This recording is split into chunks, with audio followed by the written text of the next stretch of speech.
Under bright studio lights, Karoline Leavitt mocked Jasmine Crockett's education with a smirk and one sharp line. But what happened next stopped the entire room cold. A quiet student from the back row stood up and changed everything. Her words weren't loud, but they were unforgettable. And by the time she finished reading her letter, not a single person cared who had the better resume. They only cared who had the truth. And now, if you've ever been judged for how you speak or where you're from, this story is for you. So hit like, subscribe, and comment with the name of the person who made you believe your voice mattered. It was supposed to be just another televised discussion, the kind that airs late evening on public affairs networks, where two sharp women share polite jabs, make their points, and leave the audience with something to think about. But from the moment Karoline Leavitt walked onto that modest stage in the small DC studio, it was clear she didn't come for conversation. She came to win, and Jasmine Crockett knew it. The studio was smaller than it looked on camera. Maybe 60 seats, tightly arced around a low, carpeted platform with two leather chairs and a glass table between them. Soft lights, 3 cameras, and an audience that was carefully selected but still unpredictable. In the front row, you had young interns in button-ups.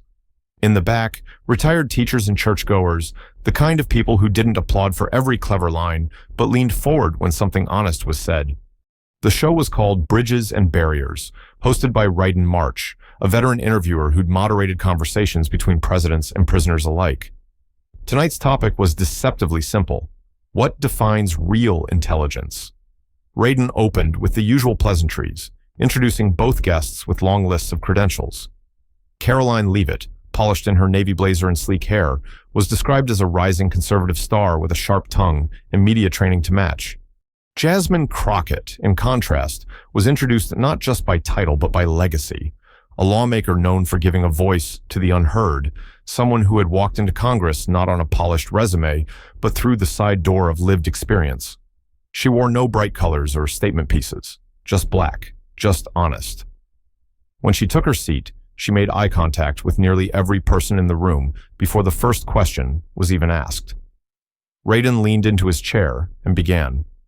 We often confuse confidence with competence, so let's start here.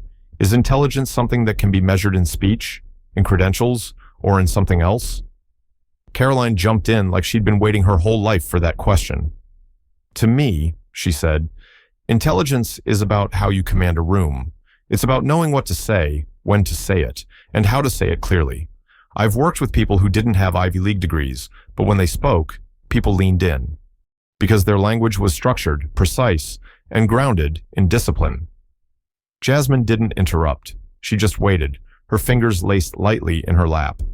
Ryden turned to her. Congresswoman Crockett, your thoughts? She smiled softly. I believe education shouldn't be a barrier between people, but a bridge. Where I come from, the smartest folks weren't the loudest or the smoothest. They were the ones who made space for others to understand. Before Ryden could respond, Karoline cut in, her tone half playful. You sound like a self-help book. Light laughter broke out from the left side of the studio, college kids mostly. Ryden chuckled, trying to keep things moving, but the tension had shifted. Jasmine didn't react. She'd heard that tone before, the kind of tone that isn't meant to question your ideas, but to mock the way you present them. Then Ryden dropped the first data point of the night. According to recent studies, 27% of Black Americans hold a bachelor's degree or higher, yet their representation on academic panels remains at less than 8%. What do you make of who gets to define intelligence in public discourse? Karoline smiled, turning slightly toward Jasmine, but speaking to the crowd. I think we've let emotional experience be mistaken for critical thinking. Just because someone feels strongly doesn't mean their viewpoint carries academic weight. We can't let structured conversation become diluted by viral soundbites and hashtags. There it was.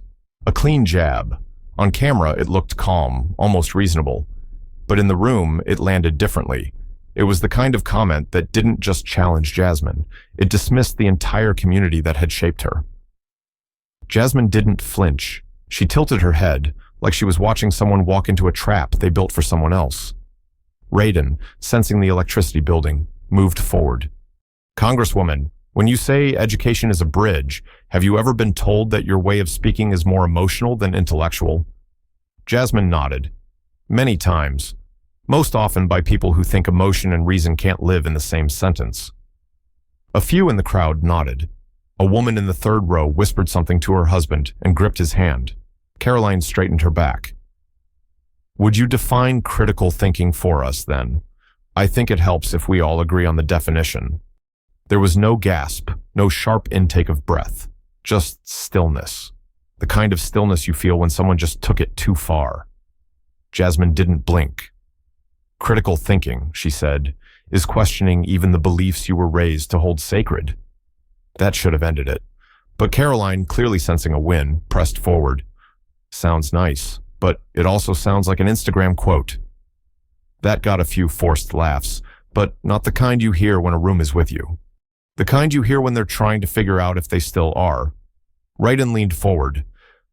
Miss Leavitt, you've previously said that some modern activists use the idea of education to hide a lack of structured reasoning. Can you elaborate? Karoline was ready. Yes, I didn't say they were ignorant. I said they're skilled at manipulating language. They know how to stir people emotionally. But when you ask them to outline a theory or define deductive reasoning, they pivot to personal pain. She turned slightly toward Jasmine. Would you like to explain the difference between inductive and deductive reasoning? That was it. That was the moment. Not because Jasmine couldn't answer. She did. Flawlessly. Deductive reasoning starts from a general truth and leads to a specific conclusion. Inductive reasoning starts from specific observations and leads to a general theory. But if education ends at definitions, then you've never sat in a classroom where someone didn't have the textbook because they couldn't afford it. That line hit, not because it was loud, because it was lived. In the very back of the room, the young student in the denim jacket clutched something tighter in her lap. It was a folded piece of paper, edges worn from being opened and closed a dozen times. She had come tonight not to speak, not to make a scene, but to remember why she started studying law in the first place. And suddenly, she realized she was not alone. Karoline, visibly annoyed, pushed one more time. You pivoted again. That wasn't a direct answer. Jasmine didn't smile. She didn't blink. She just said, I told a story, because where I come from, stories are the only thing no one corrects for grammar. A quiet ripple moved through the room. Not applause, not cheers, just something deeper, recognition. And in that moment, before the cameras could cut to commercial, before Wrighton could move to the next segment, before Karoline could reload her next line, the girl in the back row stood up. She didn't have a microphone. She didn't have permission, but she had something folded in her hand. And what she said next wouldn't just change the debate, it would change the room. The girl didn't wait for a cue. She stood on instinct, not calculation. Her name wasn't printed in the program, she wasn't mic'd, and she hadn't been cleared by production staff. But none of that mattered. Because in that split second, when Karoline's words still echoed faintly in the room, and Jasmine's last sentence still hung in the air, the young woman who'd been silent the entire time rose to her feet like the silence had called her. At first, no one said anything. Wrighton looked to the stage producer with wide eyes. Karoline shifted in her seat, confused. Jasmine, however, didn't move. She simply turned slowly and looked directly at the young woman, her gaze not just calm, but welcoming. A quiet cue that said, Go ahead, I've got you. The girl stepped forward, not all the way to the front, just to the center of the aisle, hands clasping a sheet of paper now trembling only slightly. She didn't raise her voice. She didn't need to. I'm not on the guest list, she began, her voice quiet but clear. But I wrote this letter to Congresswoman Crockett 3 years ago. I never mailed it. I kept it. But tonight, it felt like I was supposed to read it. Now, every camera pivoted. Even the audience forgot to breathe. I was told, more times than I can count, that I sounded unprepared, that I needed to clean up my vocabulary if I wanted to go anywhere in law, that I should practice sounding more like some of the voices you've heard on this stage tonight. She didn't name names. She didn't need to. But then I watched a video clip of Miss Jasmine speaking on the House floor, and I heard something familiar, Not in her politics, not in her policy, in her rhythm, her truth. I saw someone who spoke like my grandmother, someone who paused mid-thought because she wasn't afraid to think out loud. Jasmine's jaw clenched, not out of tension, but out of recognition. The student unfolded the letter. "Dear Miss Crockett," she read, "I am the first in my family to attend college. I grew up thinking being smart meant sounding like someone else. I spent years copying the tone of my teachers, adjusting the way I talked, apologizing when I didn't know a word. But when I heard you speak, I stopped feeling ashamed of how I spoke. Because for the first time, I saw someone who didn't speak like the world expected, but still made the world listen." The room was silent, reverent. I wrote in my personal statement for law school that education isn't about removing where you're from. It's about learning to return without shame. That line came from you. Jasmine lowered her eyes. Karoline sat motionless. The girl folded the letter again. "I don't want to speak for anyone else. I just want to say this," she said, motioning toward the stage, "is what education looks like to me." And with that, she returned to her seat. No applause. No dramatic music. Just a soft exhale from the audience, like something sacred had happened and they didn't want to ruin it. Ryden didn't speak. He didn't know how to. Karoline didn't speak either. And Jasmine? She didn't thank the girl. She didn't wipe away a tear. She simply looked at her, one hand pressed gently to her heart, and nodded. That nod said everything. The next question on the moderator's card was about standardized testing. No one cared anymore. Because in that room, at that moment, something far more powerful than statistics or talking points had taken hold. A letter, written by a student who never thought she'd speak, had shifted the energy in the room from performance to purpose. And Jasmine, without ever needing to raise her voice, had shown why the voice that matters most isn't the one that gets the last word, but the one that reminds others they deserve to speak. The cameras didn't move. Neither did the audience. For a full 10 seconds after the student sat down, no one made a sound. It wasn't awkward. It wasn't dead air. It was reverence. One of those silences that grips a room not because someone failed to speak, but because someone finally said exactly what needed to be heard.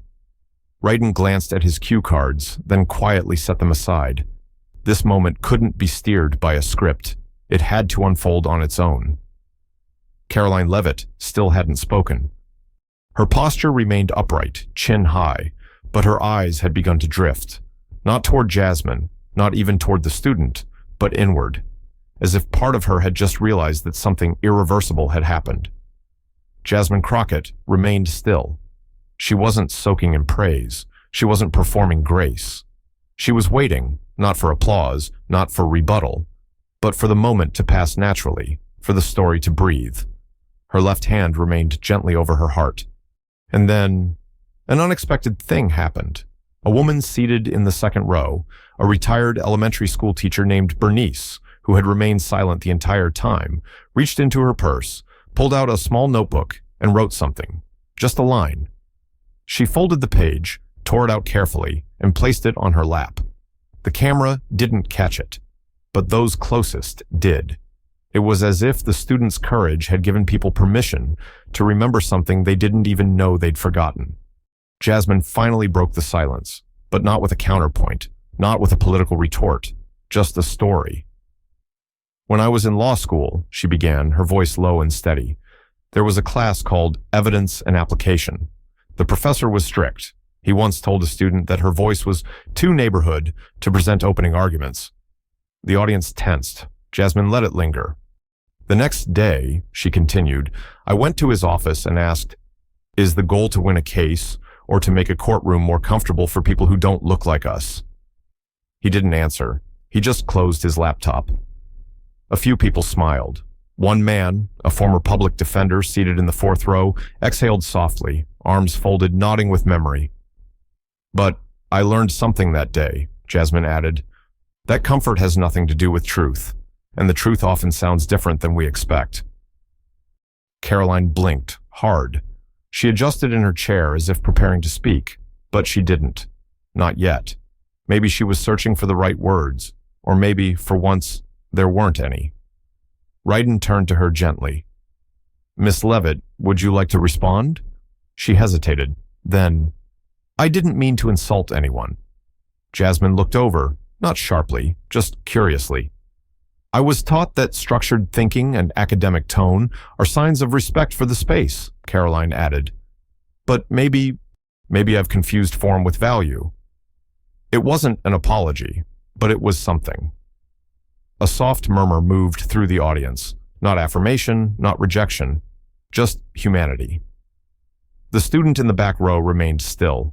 Her hands rested on the now folded letter. She didn't need to speak again. She had already changed the room. Jasmine nodded once. There's nothing wrong with polish, but let's not forget, some of us were taught that raising your voice was the only way to get noticed. And others were taught that the only way to survive was to lower it. An older black man in the front row, a former steelworker who had raised 3 daughters, clapped once. That single clap didn't echo. It pulsed. Karoline softened slightly. So, how do we find the balance? Jasmine didn't hesitate. By asking a better question, who's not in the room, and why? Now Ryden leaned forward. That's the heart of it, isn't it? He turned to the camera. Ladies and gentlemen, what you just witnessed wasn't a debate. It was something else, something more valuable. The producers in the control room froze. They hadn't planned to cut early, but how could they follow this? Then, from the side aisle, someone began to stand. It was Bernice, the retired teacher. She didn't say a word. She walked up to the edge of the stage, offered her torn notebook page to Jasmine, and simply said, For the ones who still feel like they don't belong. Bu, Jasmine took the note with both hands, her eyes glistening but not breaking. Karoline watched. Her hands now rested in her lap, fingers intertwined. Ryden turned again to the camera. If you've ever felt underestimated for how you speak, how you grew up, or what words you use to express what's in your heart, tonight, you're not alone. And then the camera slowly panned, not to the hosts, not to Jasmine or Karoline, but to the audience itself, to the faces of people who hadn't planned to cry, hadn't expected to remember the first time they were told to speak better, and hadn't known that tonight would be the moment that healed something in them they hadn't realized was broken. Jasmine looked at Bernice, then at the girl, then out into the room. This is what a classroom can look like, she said softly. Even when there's no chalkboard, even when no one asked a question, we still learned. The entire room remained quiet, because the room had turned, not from confrontation, but from clarity. Bernice returned to her seat slowly, as though placing something sacred into the care of the room. No applause followed her offering. No swell of music or production cues attempted to punctuate the moment. The quiet remained because everyone instinctively knew we're not done yet. Not with the lesson, not with the truth. Jasmine remained seated, still holding the note like it had weight, like it came from deeper than ink and paper. She didn't unfold it. She didn't need to. Whatever it said, it had already echoed through her posture. Ryden sat forward, his hands resting gently on his knees, eyes soft. Congresswoman Crockett, before we continue, I want to ask, what did it take for you to stay this calm tonight? Jasmine blinked once. Because I know what it feels like to be the student who didn't understand the question the first time, and I know what it feels like to be asked to repeat yourself with the tone of a reprimand instead of a reminder. She took a breath, then exhaled slowly. But most of all, I've sat in rooms where the smartest person was the one who never raised their hand, because they were never told their question mattered. Ew, a woman in the third row, a grandmother of 6 and former Sunday school leader, wiped her eyes. Her husband rested a hand on her shoulder, saying nothing, but nodding slowly. Jasmine continued, her voice quiet but unshaking. I speak the way I do because I don't want to raise a generation of kids who think grammar is more important than grace, who think your tone has to sound like your textbook, or that being understood is a luxury they have to earn. Karoline didn't argue. She didn't reach for a comeback. She simply looked at Jasmine, and for the first time all night, the steel in her eyes softened into something else. Reflection, recognition, maybe even regret. Ryden turned to her gently. Miss Leavitt, Do you have any thoughts before we shift topics? She paused, looked toward the girl in the back row, then to Bernice, then finally at Jasmine. I came here prepared to defend standards, to argue for clarity, and to challenge what I thought was a lowering of expectations. She swallowed. But maybe the standard isn't the same for everyone because not everyone started at the same gate. That landed differently than anything else she had said. It wasn't a concession, it was a turning point. A quiet hum of understanding passed through the audience, the kind of moment when you realize you've just seen someone grow. The student in the back row shifted in her seat, unfolding the letter again. She didn't rise. She didn't speak. She simply looked at it, now not as something to be shared, but something to be remembered. Bernice, still holding her purse, scribbled another note. Ryden gestured toward the stage. I think we've just seen the difference between speaking to win and speaking to teach. Jasmine looked over to Karoline. We weren't enemies, Karoline. We were just raised on different definitions of what being heard means. Karoline nodded. And I think I've just heard what I was never taught to listen for.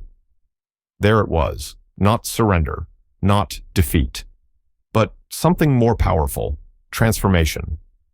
The cameras panned again, not out of direction, but out of instinct.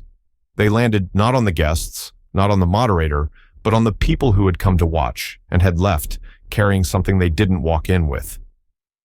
Ryden stood. We're going to take a brief pause, but I want everyone watching to ask themselves one question before we return. Who taught you to speak? And who gave you the courage to keep doing it? The lights dimmed slightly. Still no music, still no clapping. Just the sound of a room breathing together. A room that had just remembered what learning really looks like. The broadcast wrapped quietly. No big outro, no dramatic music swell, no heated post-show panel. Just a dimmed stage and a moment that didn't want to be interrupted. Some audience members lingered in their seats, as if afraid that standing up would break the fragile magic they'd just witnessed. Others hugged strangers, not because they shared a position, but because they recognized a story that felt like their own. Jasmine Crockett left the stage without a wave or a glance back. She didn't need to. Her presence had never been about the spotlight. It had been about the light itself. The kind that warms slowly, that softens the sharp edges of expectation and invites something more than agreement. It invites reflection. Backstage, a junior production assistant named Evan stood with trembling fingers holding a manila envelope. He wasn't supposed to hand anything off, not directly, but as Jasmine walked past, he stepped forward. Ma'am, he said, the girl in the back row asked me to give this to you. Jasmine paused, took the envelope, nodded once. Thank you. Bath's inside, folded with precise creases, was the same letter. Only now, there was a new line added at the bottom. I'm still learning, but I no longer believe I'm behind. And if anyone asks who I learned from, I'll know exactly what to say. Jasmine smiled, soft and solemn. She folded it once more, slid it into the inner pocket of her jacket, the one she reserved for things that weren't meant to be seen, just carried. Within 12 hours, a 3-minute clip from the event appeared online. It wasn't from the official broadcast. It came from a blurry phone held by someone in the back row. It didn't have hashtags or flashy editing, just a student standing, holding a piece of paper, and speaking with a voice that trembled only once, but never broke. By morning, it had been shared over 200,000 times, not because it went viral, because it went home. A middle school teacher in Alabama printed the transcript and handed it to each student with the words, "This is what courage sounds like." A church in Cleveland read it aloud during Sunday service. An ESL class in Phoenix translated it line by line. In Fresno, a community college professor replaced the syllabus for the first day with a single activity. Write a letter to the first person who ever made you feel smart. Hundreds of students wrote to librarians, to mothers, to janitors, to old neighbors. One girl wrote, "To the bus driver who used to nod when I stumbled through asking for directions in English, you made me feel I had a voice worth using." Jasmine never reposted the clip. She never did a follow-up interview. She didn't need to. Because something had already begun. A wave, not of noise, but of letters. Letters that had sat in drawers. Letters that were never finished. Letters that were never written because someone didn't think they had the right to say anything at all. A podcast called The Letters We Never Sent began reading submissions from around the country. Each ended with the same closing line. I didn't know how to say this. Until now. Karoline Leavitt didn't post any rebuttal. She didn't try to spin the moment. In her next public appearance, she avoided mentions of the event, but something had shifted in her tone. She no longer opened debates with credentials. She began asking, "Can you tell me where you learned that?" And when asked who made her rethink what learning looks like, she paused, then said, "Someone who taught without ever trying to win." Raiden March, the host, was asked during a late-night interview why he didn't interrupt or steer the moment. He said, "Sometimes silence is the most honest moderator, and what I saw on that stage wasn't a clash. It was a class. One I wasn't qualified to teach." Weeks passed. The letter? It traveled. Someone left a copy folded between hymnals in a church pew in Missouri. A retired coal miner wrote it out by hand for his grandson. A teenager in the Bronx quoted it in a college application essay, then signed the bottom, "Still learning, but not behind." And the student who first stood up, she never gave interviews, never confirmed her identity. But one day, a blurry photo surfaced, taken from backstage. It showed her and Jasmine standing side by side, no embrace, no words, just Jasmine handing her another piece of folded paper. The caption read, "This was the question I was once afraid to ask. You just taught me how to ask it in my voice." The image wasn't retweeted by celebrities. It didn't make national news. But in classrooms and kitchens and dorms and nursing homes, in places where voices had once been made small, something quiet took root. Not outrage, understanding, not performance. Permission. To speak, to ask, to begin. So if you've ever torn up a letter before sending it, if you've ever chosen silence because you thought your words weren't dressed up enough, if someone once asked, "Do you understand?" and meant it, then this story is yours too. And if someone made you feel smart just for asking, drop their name, or just an initial, in the comments below. Because those are the teachers that don't get remembered on TV. But they live in the voice you use every day. Hit like, subscribe, and if nothing else, send the letter you never sent. Someone's still listening.